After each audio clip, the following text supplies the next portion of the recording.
Hello, my name is Doug Beatty. I'm the assistant principal at Watoma High School. This video is all about our transition to target-based grading in the Watoma Area School District. Throughout this video, we will overview the Watoma Area School District grading practices. We will discuss how this transition is happening, and then at the end of this video, if you still have any questions, I'll provide where you can find resources available to clarify any misconceptions. The big reason a lot of school districts, including Watoma, are making this transition to target-based grading, or also known as standards-based grading, is we are re-looking at the purpose of grades. So as a school district, we had a team of teachers, administration, staff just come together and define our purpose of grades. Based on that, we believe the purpose of grades is to communicate student achievement, identify areas of strength, and guide improvement. Why do we believe that? One of the areas that we can look at and how this benefits our students is the curriculum. So it is a viable and learner focused. It is the focus on learning rather than accumulation of points. Target-based grading is more than just grading. It is a system that focuses instruction, assessment, and feedback on individual students' areas of strength and areas of growth. And it also aligns with college and career readiness, which we have done some of the research and looked at how our post-secondary schools viewing this transformation of grading practices. So what is target-based grading? Or you might also have heard of standards-based grading. Well, we don't need to overthink it, because it's just that. It is target or standard focused. It allows us to create and communicate a strong connection among learning targets, classroom learning activities, and classroom assessment. So that it builds that connection between all three of those areas. It also provides specific and ongoing feedback related to a student's progress. So we can see evidence where a student is at the learning cycle, and we can monitor that appropriately throughout the end of let's say a quarter or a semester. It provides students multiple opportunities to demonstrate proficiency. I'll talk a little bit more about what that entails when we start looking at, each target is assessed based on our proficiency scale. And then it shifts the conversation to focus on learning. It is, the biggest area that we've seen is that it is more of a focus on learning rather than getting a grade. So again, we are focusing on the learning rather than just the grade. Where did the targets come from? So this has been an ongoing process for about 4 or 5 years, where we have looked at the standards, so whether it's state or national standards for each subject area. But what we did from there is we broke it down to what are our specific learning objectives for our classrooms. So teachers have spent a great deal of time looking at these standards and being able to decipher what is it that a student, when they enter my classroom, what do they need to take away when they leave my classroom? And then it also aligns through, across different age groups. So, for example, what is a 8th grade math student, what are they going to be exposed to as a 9th grade math student? And so it really helps that scope and sequence. So what we will see in the fall of 2022 is all of these targets will be listed in Infinite Campus, and students will be scored on each target throughout the school year. So this is just an example of an elementary math example. As you can see, this comes from the Mathematics State Common Core State Standards. Really, it's dissecting the standard itself into a more student-friendly learning objectives, which we call a learning target. So in this case, we can see that the learning target that would be communicated is understand place value, including ones, tens, and hundreds. A high school math example is very, it's similar. It's, again, we want to take those mathematical Common Core State Standards. We want to put it in more student-friendly language. In this case, it's, as you can see, it's the learning target that would be communicated. It's describe figures created by transformations. Each target will be scored based on our proficiency scale. So when you see in a grade book a 3, that actually represents proficient, which means a student has fully demonstrated content proficiency of that learning target at that point in the school year. If a student receives a 2, that means approaching. So a student has partially demonstrated student proficiency on the learning target. If a student receives a 1, that means they are beginning, which a student has minimally demonstrated content proficiency of the learning target. If it is a no evidence, that means that student has not attempted to demonstrate any learning on that target. What is great about this is that now we have a consistent grading proficiency scale that will be used on every single learning target throughout the district. So every target that you see in the gradebook from K-12 will be consistently scored based on our proficiency scale. What we can look at too is, how is my student or my child being graded? You'll hear words like formative or summative. One of the pieces that, if we want to put it in real world context, formative is, if I talk about getting my driver's license, formative is all that practice leading up to taking my final driver's exam. If I think about learning to walk, formative is, falling down, getting back up, trying again. If I think about it from a lawyer perspective, formative is practicing for the bar exam, going through a lot of those pieces of schooling and gaining that valuable experience. Formative is just that. It's an opportunity for students to learn without judgment at the end. So that's really, if we focus our attention on our formative assessment strategies, then the summative takes care of itself. And when we talk about summative, it is a summary of exactly where that student is at that moment in time. So for the driver's license, the summative is taking the final, your driver's test. If it's learning to walk, it's, that final being able to take those first steps towards someone. And as a lawyer, the summative would be the bar exam. All of these, what they have in common is that they are connected together in the sense that, just like in practice or, in athletics, right? Without the practice, then the performance could be in jeopardy. So those are just things to look at that, formative is all the practice and all the learning activities leading up to the summative, which is a summary of student achievement, really. We believe that, one of the big items here is that we're separating behavior and academic grades, because if we go back to, the purpose of grades is we want to report out on student achievement.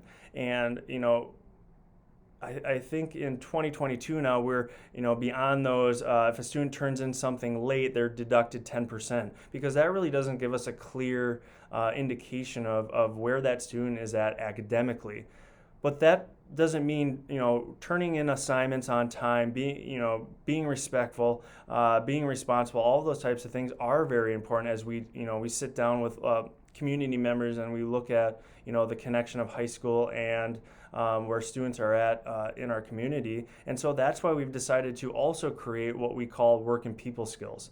So these will be separate. These will be communicated separately, in which this current school year of 21-22, we have piloted this item. So from a standpoint of looking at behavior and academic grades, what we can see here is if I want to look at a real world example, and I want to take this B- that I have here.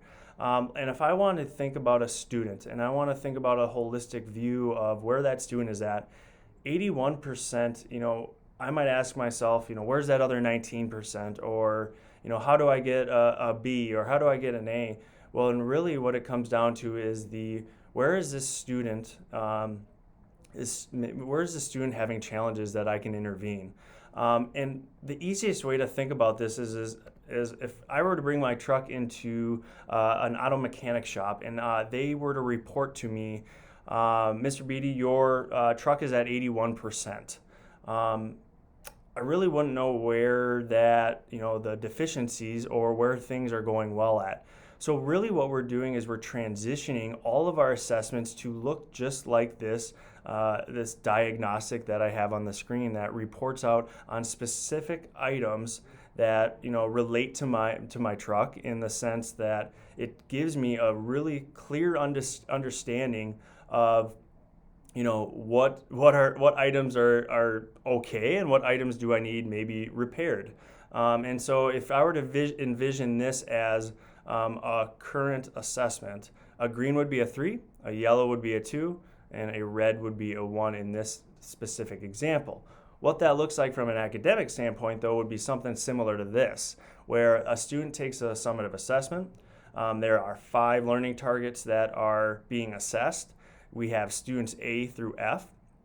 But what we can do here as not only a student, not only as a teacher, not only as a parent, but we can see exactly where students are proficient, and we can see where students need some areas of growth. And in that case, that allows me as a teacher to identify and be able to plan accordingly based on where these students are at. So if I were to look at this as a teacher and I see, yep, student C, we need to work on number systems target 1 and 2, it tells me right away. That will be also communicated to you as families and students. So you'll be able to see this in our Infinite Campus portal, where you will be able to monitor and view exactly how students are doing in each of their classrooms. So as you can see on the left-hand side, you can see some of the targets. This is just a fake class here. But you can see that a lot of the things are staying the same. Students are still at the secondary level, and more specifically the high school, they're still receiving a GPA. They'll still be receiving a letter grade, but now we're just more consistent on how does a student get that letter grade, because now it's going to be based on specific learning targets. As I mentioned earlier, we're going to be separating academic and the behavioral grades, and this is one way that we're going to be doing that, in the sense that K-5 has their own work and people skills rubric that identifies 3 important areas that have been created by Work and People Skills Committee over the last couple of years. So K-5, you'll see work habits, you'll see social skills, and personal responsibility. Each one of those will be reported on a 3-2-1. That's very similar to our academic piece. But now, again, this is an example. If a student is not turning in work on time, they may receive a 2 in that area of work habits. And that just identifies where that student is currently at. 6-12 is very similar. We have work habits, social skills, personal empowerment, growth. And so these 3 areas that we believe, even talking to local businesses and organizations, is, developing these characteristics for students at our high school is very important, because a lot of the time it's these work and people skills that really set individuals apart. And so we're going to be, again, separating academic and behavioral items just to have an opportunity to have a more holistic view of each student. As I mentioned earlier, one of the items that we talked about is just, what does post-secondary look like, and how does this transition work? As you can see that, here's some information that was collected over the summer of 2021 with some local secondary options. They really solidify our transition, as these are respected colleges, universities, tech schools that understand why the transition is being made. So this isn't something new. This has been around for almost 2 decades now, but this is a great opportunity for us to really focus on the learner themselves and just prepare them for secondary options, post-secondary options.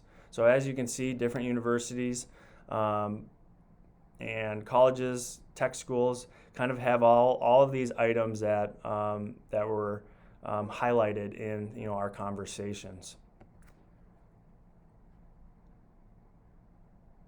So we went through a decent amount today. One of the areas that I wanted to focus our attention on right now is, where can you find this information online?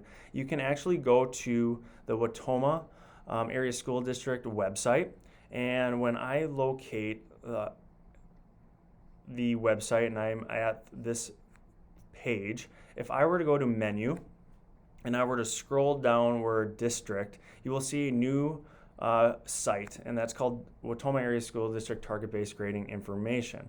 When I click on that site, we have specific information that kind of goes through all the things that I just went through and discussed with you.